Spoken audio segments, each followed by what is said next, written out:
তেমনি তারা মনে করেন কন্যা সন্তান মানে এক ধরনের বোঝা।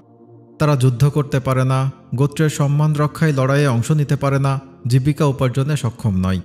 সন্তান জন্মদান ছাড়া তাদের আর কোনো সক্ষমতা নেই। এসব কারণে কন্যা সন্তান জন্মকে আরবের লোকজন অপয়া মনে করে। ফলে জন্মের পর বা শিশু বয়সে তাদের হত্যা করা একটা কুপ্রথায় পরিণত হয়েছে। মক্কা ও আশেপাশের অঞ্চলে এমন ঘটনা অহরহ ঘটত তখন। মানবতাবাদী খাদিজা এমন নির্দয় পিতার ঘরে কন্যা শিশু জন্মের সংবাদ পেলে লোকজন পাঠিয়ে সেই কন্যাকে নিজের কাছে নিয়ে আসেন এবং তাদের প্রতিপালনের দায়িত্ব নিজের কাঁধে তুলে নেন। শুধু প্রতিপালন নয়, প্রাপ্তবয়স্ক হলে তিনি তাদের যোগ্য ব্যক্তির সঙ্গে বিয়ে দিয়ে দেন। আর এসব কাজে তাকে অকুণ্ঠ সহযোগিতা করেন ওয়ারাকা ইবনে নওফেল। আরবের নারী মুক্তিতে খাদিজার এমন সাহসী পদক্ষেপকে ওয়ারাকা বারবার সমর্থন দিয়ে আসছেন।